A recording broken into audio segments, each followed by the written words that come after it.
नमस्कार दोस्तों, dark stories में आप लोगों का स्वागत है। आज मैं आप लोगों के सामने प्रिया नाम की लड़की की एक सच्ची घटना को लेकर आ चुका हूं, जिसको सुनने के बाद आपकी रूह कांप जाएगी। आप सोचने को मजबूर हो जाएंगे, क्या कोई किसी से इतनी नफरत कर सकता है। तो ज़्यादा बात ना करते हुए कहानी की शुरुआत करते हैं। ये कहानी प्रिया नाम की लड़की की है। प्रिया 11th क्लास में पढ़ने वाली एक होनहार स्टूडेंट थी। प्रिया काफ़ी इंटेलिजेंट थी और बड़ी होकर डॉक्टर बनना चाहती थी। प्रिया अपने मम्मी पापा के साथ ग्वालियर में रहा करती थी और उनका जीवन बहुत ही खुशहाली से गुजर रहा था। उनकी खुशहाली जीवन को ना जाने किसकी नज़र लग जाती है और अचानक से प्रिया बीमार पड़ जाती है। उसका खूब इलाज कराया जाता है, लेकिन उसको कोई आराम नहीं आता। प्रिया की हालत दिन पर दिन बिगड़ती जा रही थी और जिसकी वजह से स्कूल भी नहीं जा पा रही थी और उसकी पढ़ाई लिखाई को बहुत ही नुकसान हो रहा था। प्रिया की आर्थिक स्थिति भी बहुत अच्छी थी।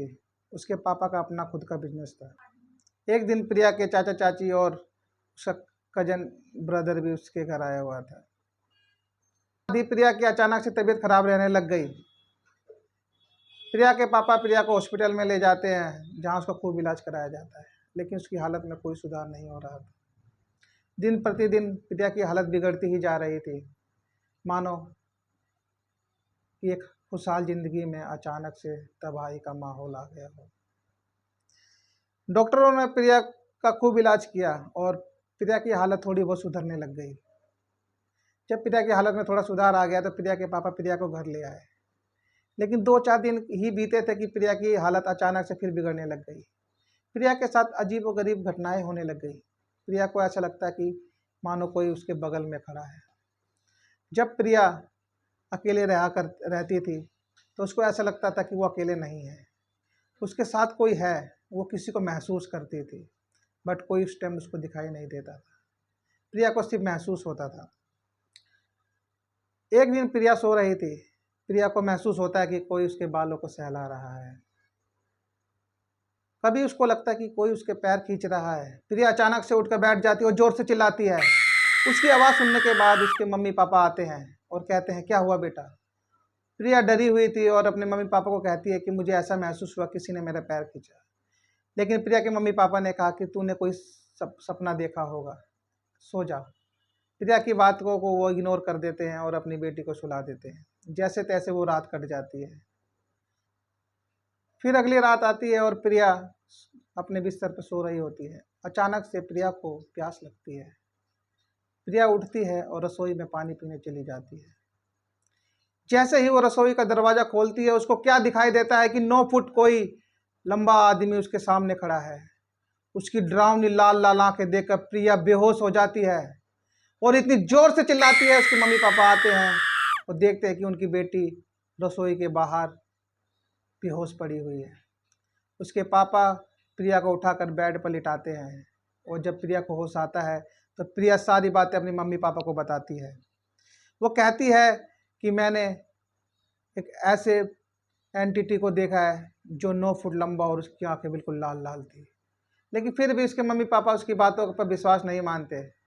वो कहते हैं कि बेटी ये तुम्हारा वहम होगा, लेकिन ये प्रिया का वहम नहीं था। प्रिया काफ़ी डरी हुई थी। अगली ही रात तकरीबन 1:50 हो रहे होंगे। प्रिया अपने बिस्तर पर सो रही होती है। उसको अचानक से लगता है कि कोई उसके बगल में लेटा हुआ है। किसी ने सफ़ेद चादर ओढ़ रखी है। प्रिया धीरे से उसकी चादर को खींचती और कहती है, कौन कौन हो तुम, कौन हो तुम। लेकिन वहाँ से कोई आवाज़ नहीं आती। जैसे ही प्रिया उसकी चादर खींचती, प्रिया को क्या दिखाई देता है कि वही चेहरा, वही लाल आंखें जो उसने कल रात रसोई में देखी थी, कोई उसके बगल में ही लेटा हुआ है। ये देखकर प्रिया इतनी जोर से चिल्लाती है।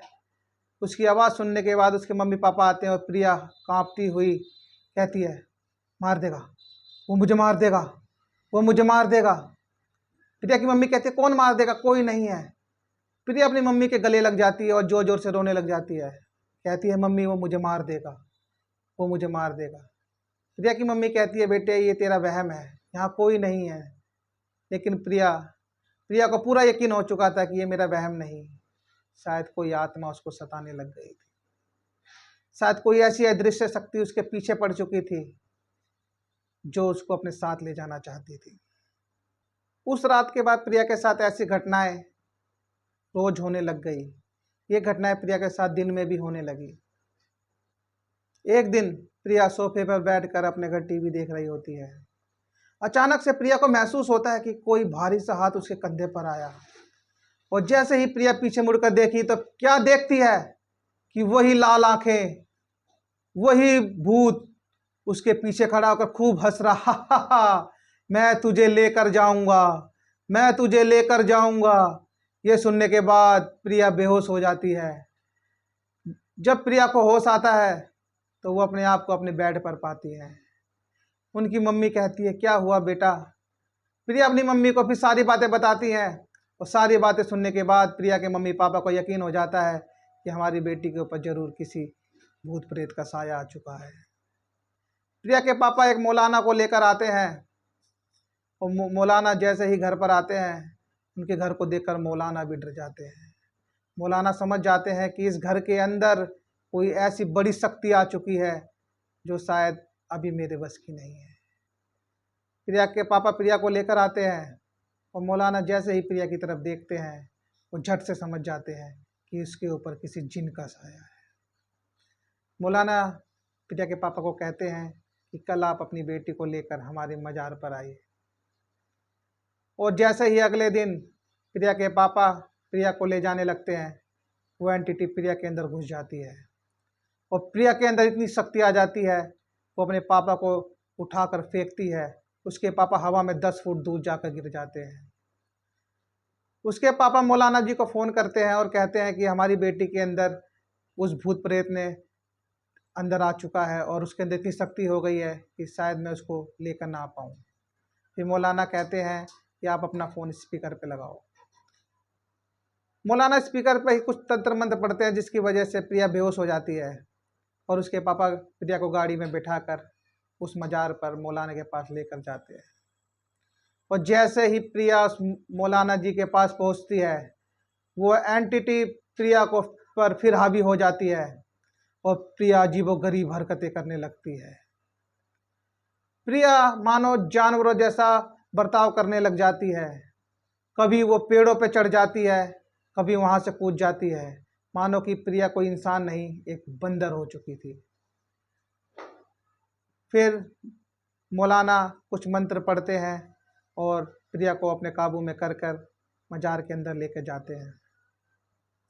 मज़ार में मौलाना एक सर्कल सा बनाते हैं, गोला सा, और प्रिया को उसके अंदर बैठा देते हैं, और प्रिया के पापा को कहते हैं कि आप लोग इन सब से दूर हो जाइए। मौलाना कोई मंत्र पढ़ने लग जाते हैं, और प्रिया जोर जोर से चिल्लाने लग जाती है।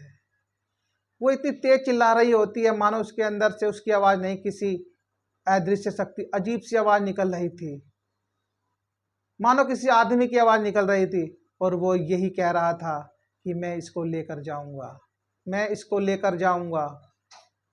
मौलाना कहता है कि तू इसको क्यों परेशान कर रहा है, इसने तेरा क्या बिगाड़ा है? तब वो जिन कहता है कि मुझे किसी ने इसके पास इसको लाने के लिए भेजा है। फिर मौलाना उस जिन से पूछते हैं, तुझे किसने भेजा है?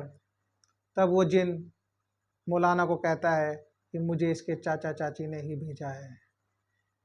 प्रिया के पापा ये सुनने के बाद उनके पैरों तले जमीन खिसक जाती है।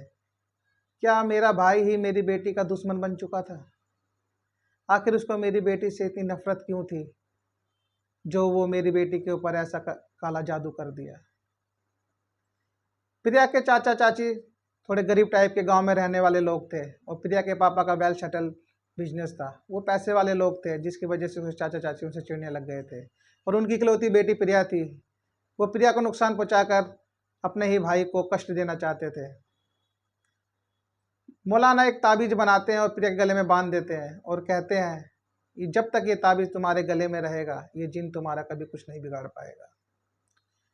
मौलाना प्रिया के पापा को कहते हैं इनको घर ले जाइए। प्रिया के पापा प्रिया को घर ले आते हैं, और जैसे तैसे दिन अच्छे गुजरने लग जाते हैं। प्रिया पढ़ाई लिखाई में तो बहुत अच्छी थी, फिर वो पढ़ने लग जाती है। साल 2 साल बीतते हैं। फिर से एक रोज की बात है, प्रिया अपने दोस्तों के साथ घूमने गई हुई थी। वहाँ पर मौज मस्ती में शायद उसका ताबीज़ टूट जाता है और वो जिन फिर प्रिया पर हावी हो जाता है। जब एक रात जब प्रिया सो रही होती है, प्रिया अजीबोगरीब हरकतें करने लगती है। उनकी हरकतें देखने के बाद उनके मम्मी पापा फिर भौचक्के से रह जाते हैं कि एकदम से हमारी बेटी को क्या हुआ। और उसके पापा फिर समझ जाते हैं कि ज़रूर हमारी बेटी ने कोई बड़ी गलती कर दी है। वो फिर उसी वक्त उसी मौलाना के पास जाते हैं। मौलाना कहते हैं कि तुम्हारी बेटी ने वो ताबीज़ कहीं गिरा दिया है, जिसकी वजह से वो जिन उस पर फिर हावी हो गया है। वो जिन इतना शक्तिशाली हो चुका था कि अब वो मेरे बस की बात नहीं है, लेकिन मैं फिर भी कोशिश करूँगा। मौलाना एक ताबीज़ देते हैं, कहते हैं ले जाओ अपनी बेटी के गले में पहना दो। और प्रिया के पापा उस ताबीज़ को लाकर प्रिया के गले में पहनाते हैं। प्रिया ठीक हो जाती है। ये कहानी 2011 की थी। आज प्रिया की शादी हो चुकी है, लेकिन प्रिया इन सब चीज़ों से अभी तक उभर नहीं पाई है। वो जिन, वो शक्ति आज भी प्रिया को परेशान करता है। प्रिया की शादी होने के बाद उस जिन ने मानो प्रिया के अंदर अपना घर बना लिया हो। आज भी कभी कभी वो प्रिया पर अटैक कर देता है, लेकिन प्रिया ने आज भी वो ताबीज़ अपने गले में पहन रखा है। जब तक वो ताबीज़ प्रिया के गले में रहेगा, वो जिन प्रिया का कुछ नहीं बिगाड़ सकता। लेकिन दोस्तों, इस कहानी से ये सीख मिलती है कि अपने माँ बाप के सिवा अपना कोई सगा नहीं होता। कहते हैं प्रिया के चाचा चाची जब आए थे तो प्रिया मिठाई लेकर आए थे। उसी मिठाई में उन्होंने काला जादू करा रखा था और वो मिठाई प्रिया ने खा ली थी, जिसकी वजह से वो जिन प्रिया के ऊपर आ चुका था। इसीलिए किसी पे भरोसा ना करें, ऐसी चीज़ों को ना खाएं, क्योंकि कोई किसी को खुशहाल नहीं देख सकता।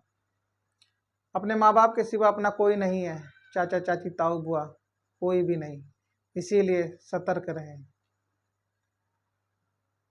ये स्टोरी आपको कैसे लगी कमेंट करके ज़रूर बताना। सब्सक्राइब कर देना दोस्तों, क्योंकि आपका एक सब्सक्राइब हमें और वीडियो बनाने के लिए मोटिवेट करता है, ताकि हम एक अच्छी ऐसी ही रियल स्टोरी आप लोगों के सामने लाएं और आपका एंटरटेनमेंट होता रहे।